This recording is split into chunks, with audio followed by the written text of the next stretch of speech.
Hi, my name is Sim. I am the content manager on Limit. Thank you so much for joining us today. I'm really excited for this interview for our Journey to Success series. Could you start off by introducing yourself and telling us a little bit about your career journey so far?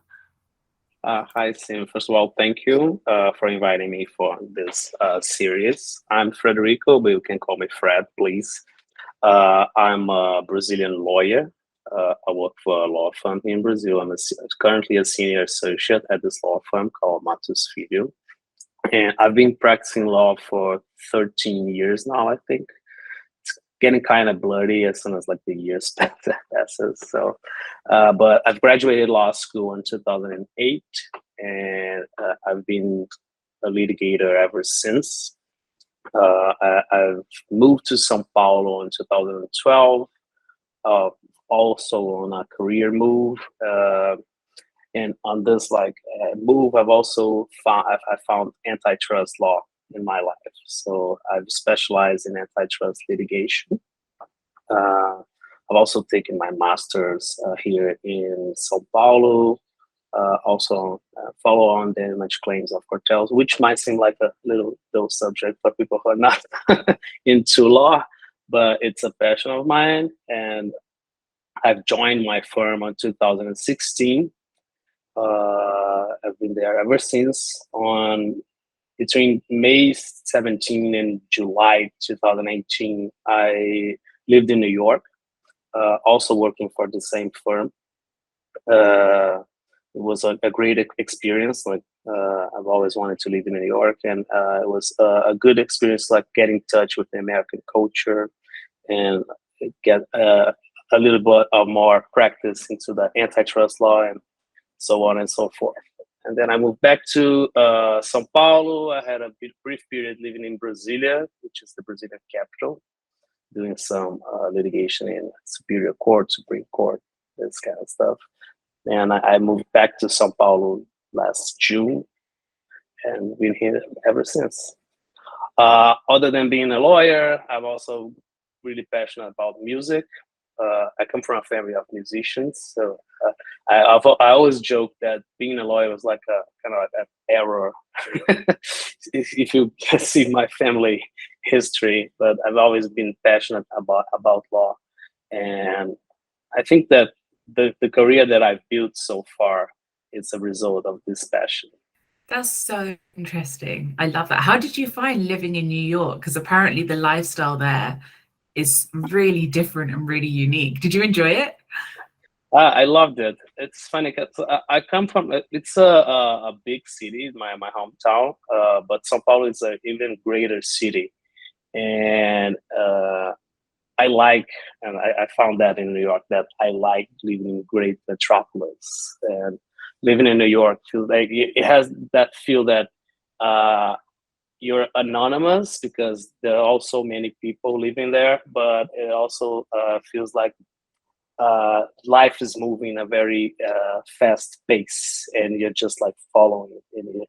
In New York, it feels like you're in the front of every world trend that's going on. So it feels like you're breathing and living innovation all the time, which is great. That's so nice to hear. I've always wanted to go, but I've never been. So that's really Seriously, you should. Don't go during winter or summer. Yeah, okay. it's like that. Okay, noted. Well, it sounds like your experience, even though you've been practicing in law, it's really, really interesting.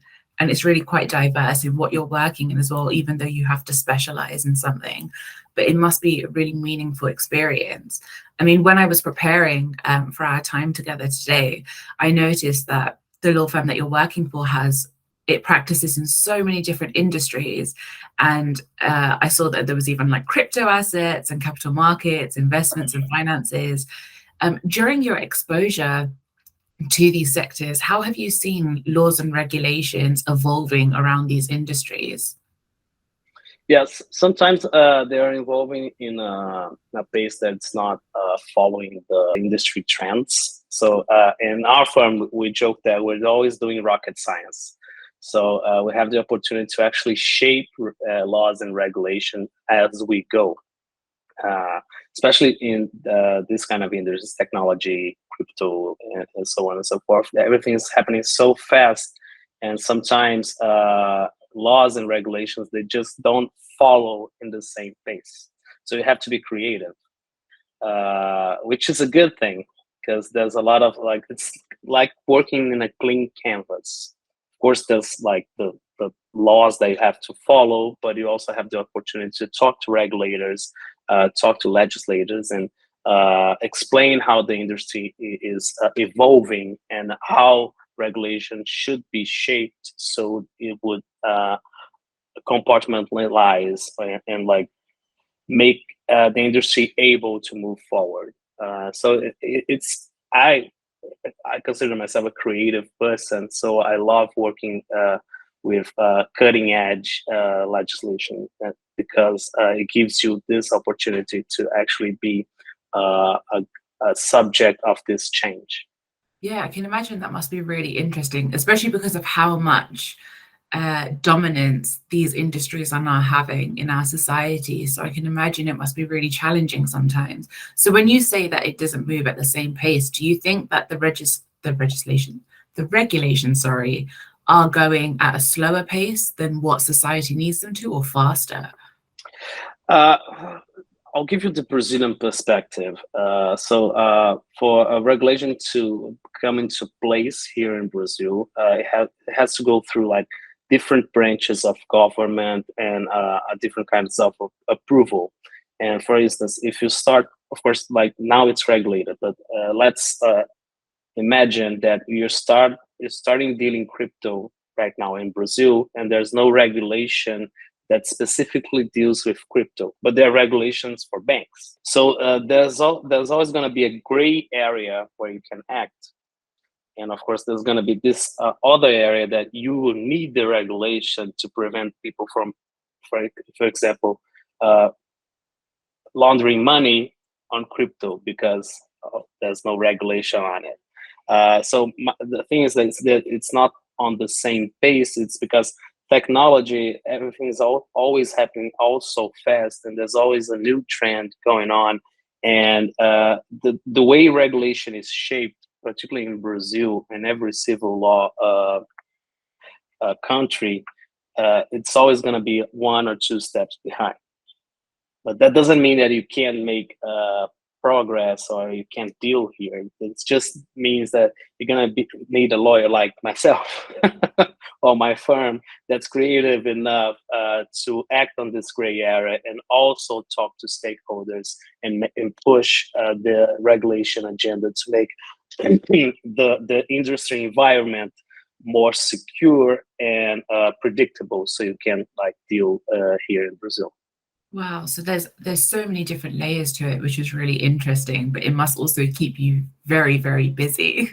It does. Well, that actually ties us on really nicely. So could you tell us what it's like to have a day in the life of a senior associate at work? So being Oh. Fred, basically.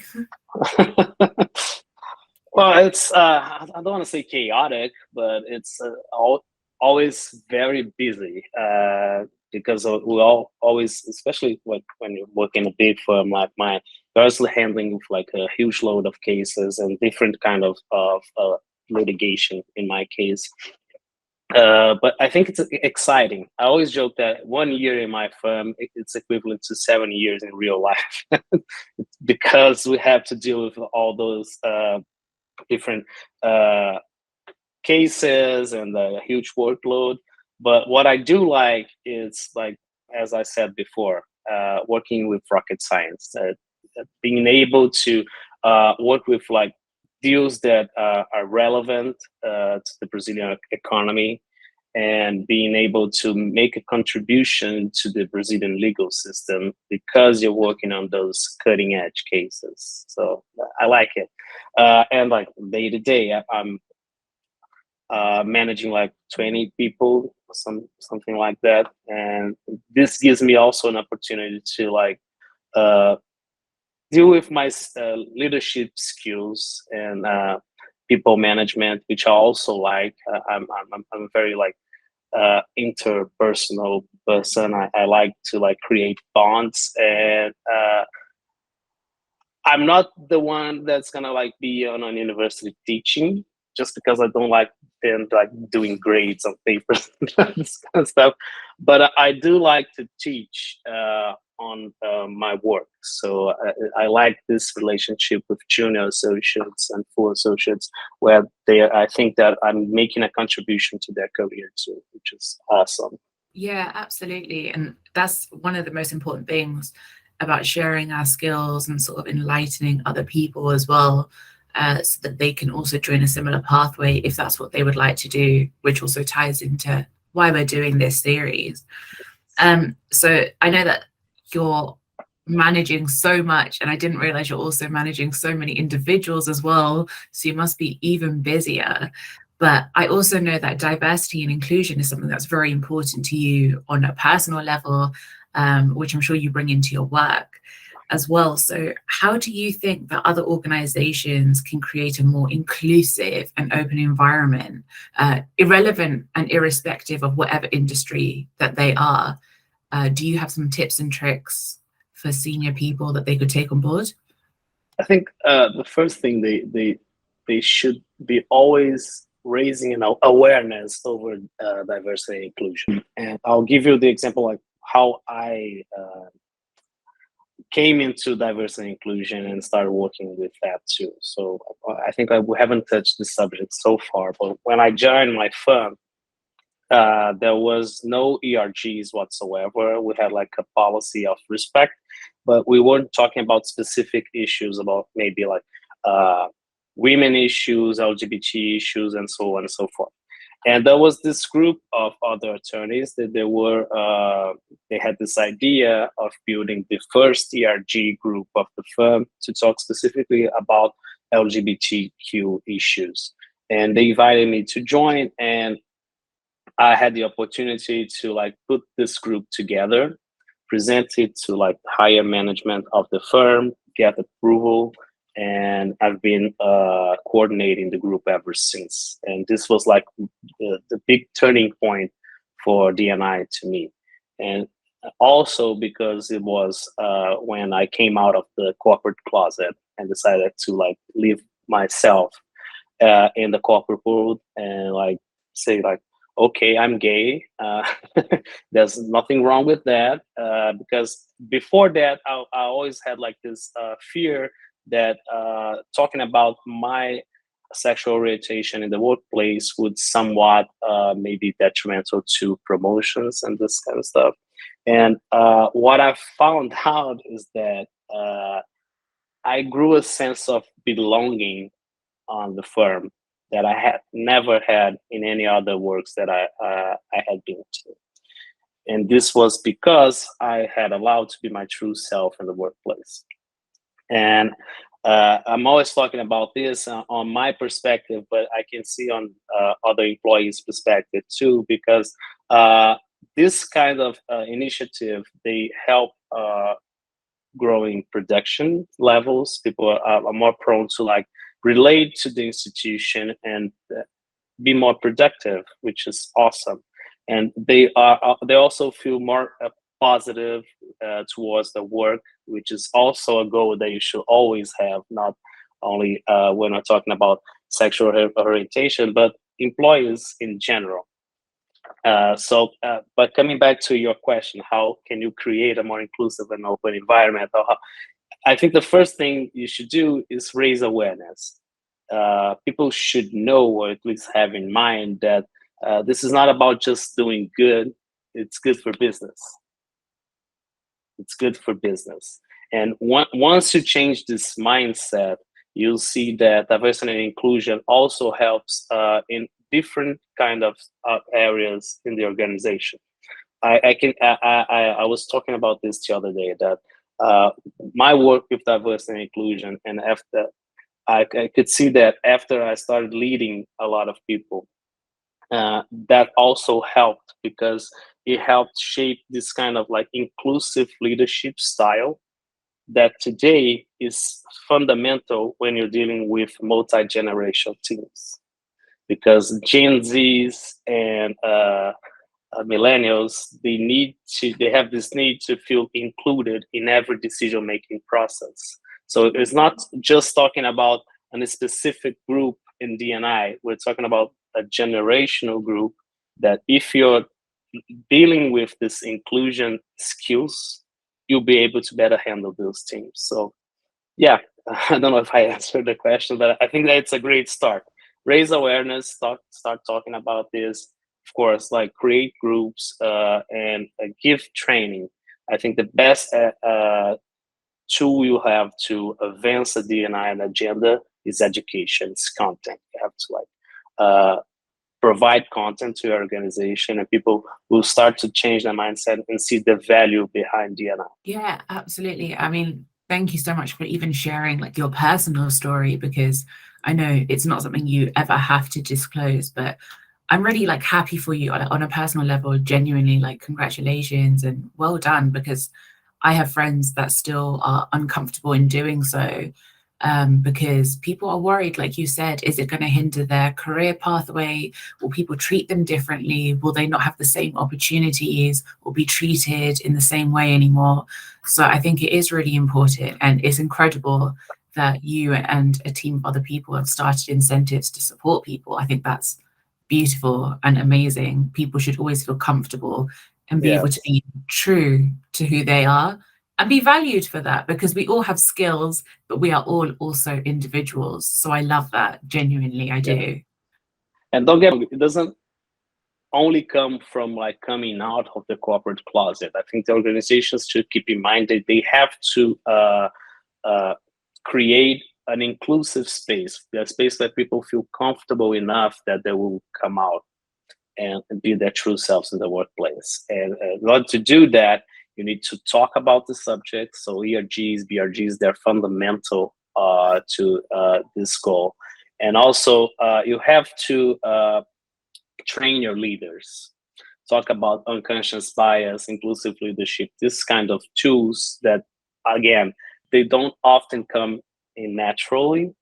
Uh, Maybe on current MBA courses, they're talking about this now, but if we talk about people who had that training 5 or 10 years ago, they probably weren't like looking at this subject as we're now looking at it. So there's a like exchange here. Of course, like people should like feel safe enough and be comfortable in the workplace, because that will make them better employees.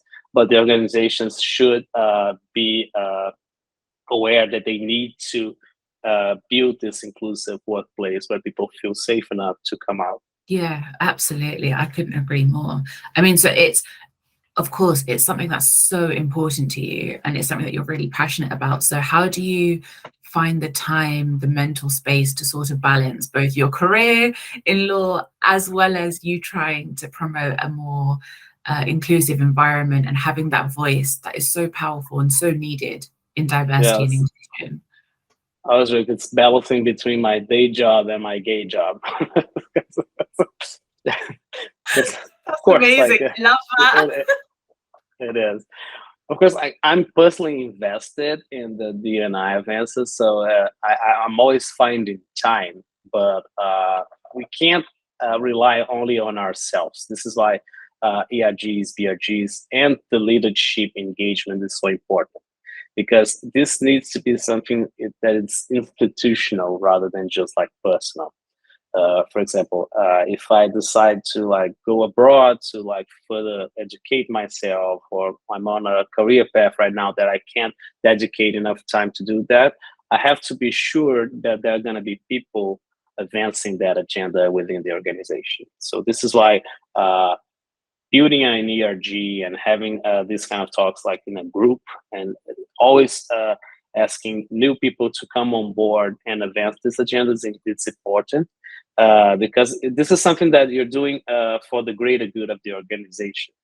And for a period of your career, you can be like really invested in that. But as I said, that's the day job too. So you have to like juggle in between. But I don't know. I've always found time. It's especially because this is something that I'm personally invested in it, and I can't like balance it out. And but there are like periods of time that I'm like less invested. Like this week, for example, there's going to be the Out and Eco Forum. It's a global forum for a lot of companies that go and talk about the DNI. And so this week I'm doing my gay job more than my day job. But at the end of the month, everything balances out, and it's great because I get recognition for both jobs, which is good. Yeah, it must be so rewarding as well for you to be able to It is. have It that is. It's opportunity. very.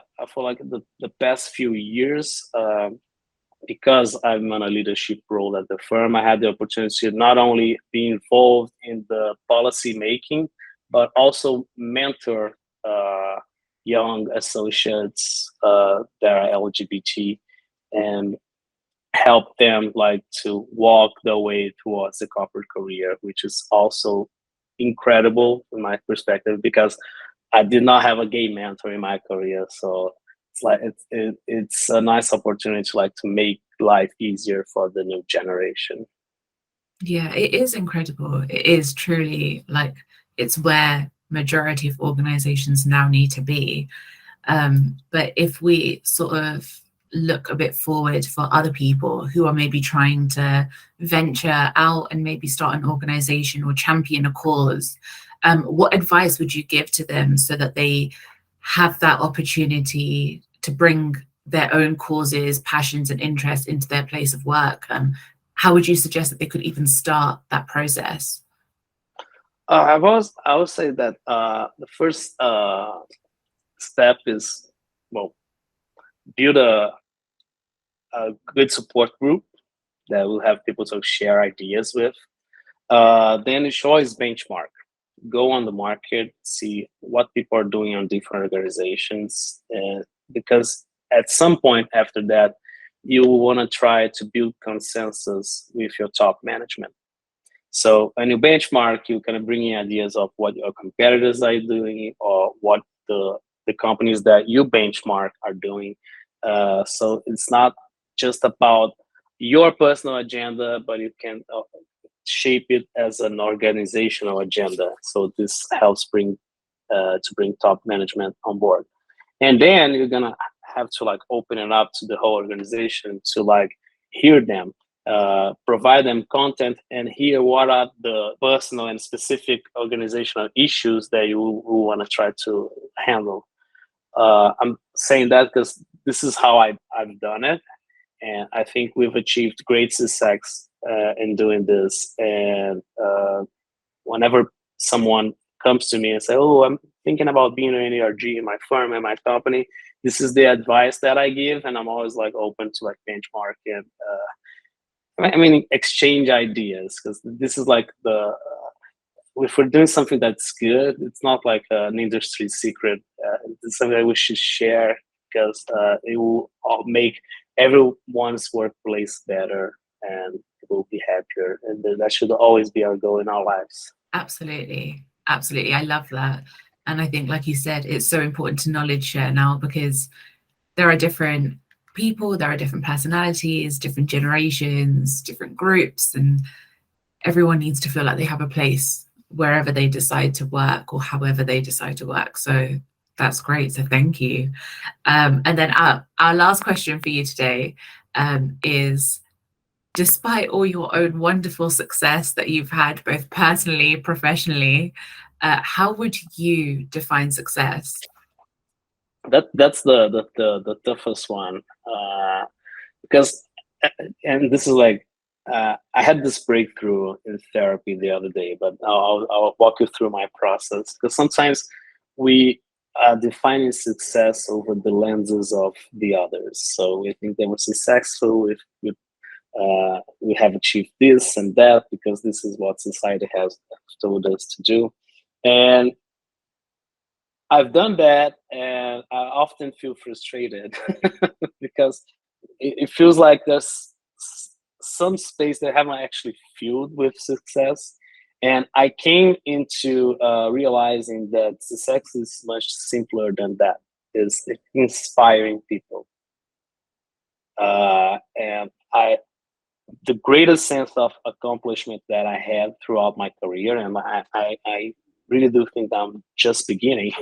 But up to now is knowing that I had inspired someone, and they're like looking at their future career and having me in their minds.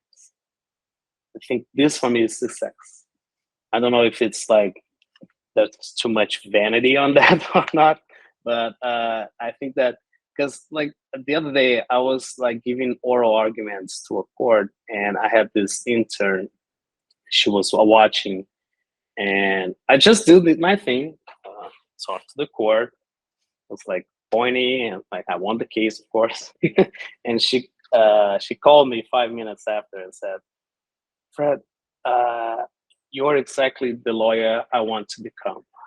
And yeah, so that touched me in so many levels. And like, there's no money in the world that will buy this kind of like sense of like accomplishment, and like that I've done something to this girl, and like she's inspired. And I think success for me is that. That's amazing. And I mean, I know that you said it may be vanity, but I don't personally think it is, because you're striving to help other people. And to do that, you have to be in a place yourself where you are able to. So I think that's lovely. And it's really sweet of her to say that as well. And you have done amazingly. And I can't wait to see what else you achieve. Because you're right, it probably Me is the too. start. Yeah, it's going to be incredible. But thank you for sharing that. That's wonderful. Yeah. So sadly, this has been very enjoyable for me, but this concludes our time together. We've gone through all of our questions, and it has been a genuine pleasure, Fred. I'm so honored that you would make the time to speak with me and with Unlimited today. It's been a wonderful interview. I've learned so much, and it's genuinely a pleasure to see someone making so much difference, not only in their own career, but for the betterment of other people. So thank you again. And Oh, thank you for having me. That's great. I don't of know if course, this was quick. I tend to like talk quick. Where well, nowadays it's best for you to talk quick and people listen, instead of like giving a huge lecture and like people are like just looking at their phones and stop listening to you. So maybe no, it's good. it But I was had a great. great time. Oh, I'm so glad to hear it. Thank you.